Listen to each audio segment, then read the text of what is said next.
김혜지 국민의힘 의원이 국민의힘은 관저 앞으로 가는 의원들은 이해해주면서 민주주의를 지키려는 소수 의원의 생각은 존중해주지 않는다고 비판했습니다. 앞서 김예지 의원은 어제 국회에서 내란 특검법과 김건희 특검법 재표결 직전 권성동 원내대표로부터 부결이 당론이니 따라달라는 당부를 받았습니다. 하지만 표결이 시작된 뒤 부결 당론과 달리 찬성표를 던졌습니다. 한겨레에 따르면 김혜지 의원은 찬성 표결 이유에 대해 당 지도부 의견에 동의하지 않는다며 국회법이 당론에 우선한다고 설명했습니다. 권 원내대표는 김혜지 의원과 함께 찬성표를 던진 김상욱 의원에게 탈당하라고 압박하기도 했는데 김혜지 의원은 관저 앞에 가는 건 다양성이고 헌법을 수호하려고 찬성표를 던지는 건 왜 해당 행위로 보는지 이해할 수 없다고 반문했습니다. 끝으로 김혜지 의원은 탈당하란 메시지가 많이 오지만 당원들의 보편적인 뜻이라고 보지 않는다며 앞으로도 소신껏 하겠다고 덧붙였습니다. 국민의힘은 권성동 원내대표가 어제 쌍특검법 재표결에서 찬성 투표한 김상욱 의원에게 탈당을 권유한 건 지도부 입장에서 당론을 따라줬으면 좋겠다고 한 것이라고 밝혔습니다.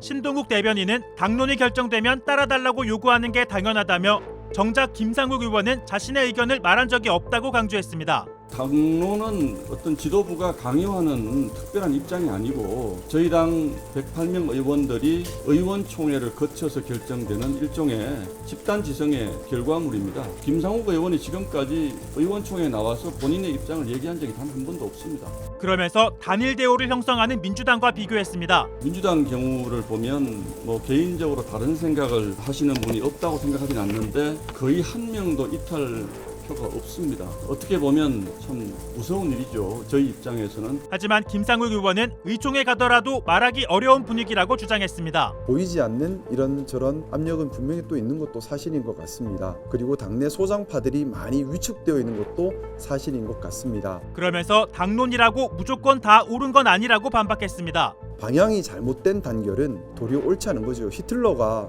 나치 독일을 하나로 단결시킨 것이 바른 방향이라고 할 수 없지 않습니까? 이에 자신이 쌍특검법에 찬성한 건 보수의 가치를 지키기 위한 선택이라고 강조했습니다. 보수의 가치를 지켜가는데 반대되는 부분이 있다면 비록 그 부분이 당론으로 정해졌다 하더라도 보수의 가치를 지켜가야 한다는 그 양심의 옳고 그른 판단 때문에 예외적으로 제가 따르지 못하는 것인데요. 보수의 가치인 헌정질서 수호와 자유민주주의 수호를 정면으로 훼손하고 독재를 시도했던 윤석열을 빨리 제명하고 여와 야가 내란 특검법에 한해서는 서로 간에 합의해서 조속하게 통과시켜 주시는 것이 국가 불안정성을 해소하고 경제 불안정성을 해소하고 사회 갈등을 봉합해서 국가 이익에 부합하는 측면이라고 생각합니다. 국민의힘은 경찰을 담당하는 행안위 소속인 김 의원에게 농해수위로 사보임할 것을 요청했습니다. 사보임 사유로 얘기를 들었던 것이 수사에 대응을 해야 하니 경찰 출신이 필요하다는 취지였는데 수사에 대응을 하려면 경찰 출신도 필요하겠지만 법조인 출신도 필요하지 않을까 하는 생각이 들고요. 행안위의 법조인 출신은 저 하나밖에 없는데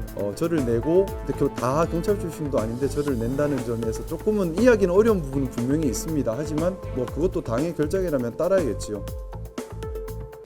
시작 2이 좋은 시작이라고 보거든요.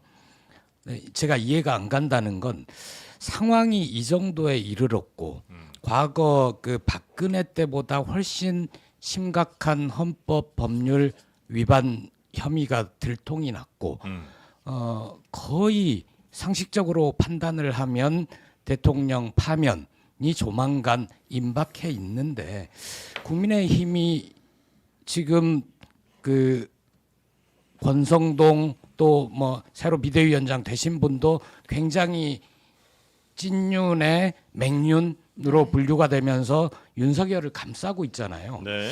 그러면 이 정도 되면 원래는 그 친모라는 배 위에서 먼저 뛰어내리는 분들이 있거든요. 꼭 단체를 만들어서 우르르 나오라는 게 아니라 한 명이라도 먼저 나가서 난 도저히 이 당에서 못하겠다. 해서 무소속으로 활동을 하든가 예를 들어서 권성동 원내대표가 대놓고 얘기를 하잖아요. 당론에 반대되는 투표를 할 거면 나가지. 내가 지금 장난하는 것 같아? 웃음이 나와? 이런 식으로 협박을 김상우 하잖아요. 의원한테. 예. 그러면 물론 그분으로서는 나는 소신을 지키고 양심에 따라 투표하는 겁니다. 윤석열을 제명을 해야지 당신들이 잘못된 겁니다. 이렇게 싸울 수는 있어요. 근데 그 안에서 계속 그렇게 괴롭힘을 당하고 직장 내 괴롭힘을 떠나서 탄압을 당하고 그러면 저는 먼저 뛰어내려서 나는 도저히 이 당하고는 못하겠다. 저 당은 없어져야 할 당이다. 이런 분이 왜 단 한 명도 없는가. 이게 뭐 귀순 권유도 아니고 네.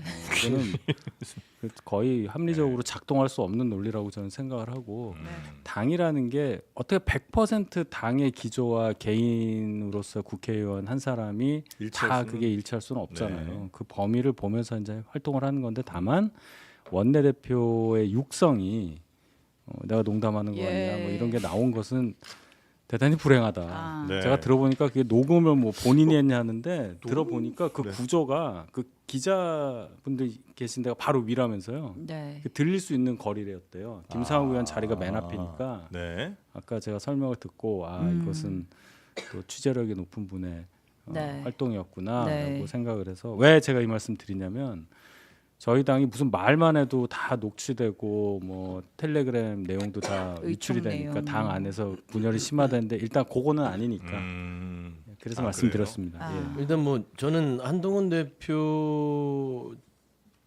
이 측근들이라고 해야 되나요? 이거를 어떻게 표현해야 되죠? 그냥 친한계라고 해야 예. 되나요? 네. 뭐 한동훈 대표와 생각을 비슷하게 비슷하게 하는? 같진 않으나 비슷하게 하는 분들이 한 16명의 시작 투를 만들었는데 사랑방 모임 수준 이상이 되지 않는 이상 계속해서 본인들은 그 당내에서 박해받고 본인들끼리 모여서 서로 상처를 보듬고 위로해주는 수준밖에 안 돼요. 네. 너도 힘들었어, 너도 박해받았어. 야 서로 우리 토론하고. 조금만 힘내자. 네. 뭐 좋은 날이 오겠지. 이 정도 가지고는 정치 결사체가 될 수 없습니다. 그러면 시작 2가 시작 3가 되고 시작 4가 되고 계속 시작만 하다가 끝나요. 중요한 거는 16명이라는 숫자는요. 따지고 보면은 여의도 정가에서는 캐스팅 보드를 찍을 수 있는 숫자예요. 근데 왜 90점이 없는지 저는 답답해요. 한동훈 전 대표도 마찬가지고요. 물론 그 안에서 그거를 주도할 만한 사람이 없기 때문에 그러겠으나 16명의 배지입니다. 예를 들어서 특검법이든 어떤 표결이든 권선동 원내대표가 아무리 당론을 하면서 겁박을 하고 나가라 하더라도 당신이 하는 게 틀렸어. 우리 소수파의 입장은 국민의 입장에서 하겠어. 하고 실력 행사해버리면 권성동 원내대표 힘 빼는 거 한 2방이면 됩니다. 아 그러네요 진짜. 그럼요. 근데 네. 그 결정을 못하는 자체가 네. 저는 이게 자초했다고 평가하기는 그렇고 여러 가지로 지금 상황의 어떤 추이를 보고 있다고는 평가가 되나 네. 그러기에는 그 견디는 시간 동안에 여러 초선 의원들이 많은 수모를 당할 걸 생각하면 그 안에 있는 중진 의원들이 조금은 결단을 해나가야 되지 않을까.